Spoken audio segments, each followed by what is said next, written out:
Did you know a doomsday cult nearly killed thousands of people with a single bag of poison? On March 20th, 1995, Tokyo's morning rush hour began like any other day.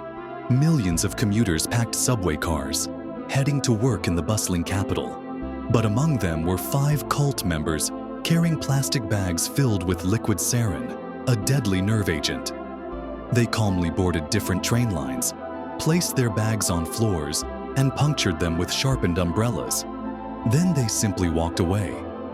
Within minutes, passengers started collapsing, convulsing violently, foaming at the mouth, gasping for air. The nerve agent attacked their nervous systems, causing seizures and respiratory failure. People died writhing on train floors as panicked commuters fled the cars. 13 people died, thousands were injured. Police arrested cult leader Shoko Asahara weeks later, discovering he had produced enough sarin to kill millions.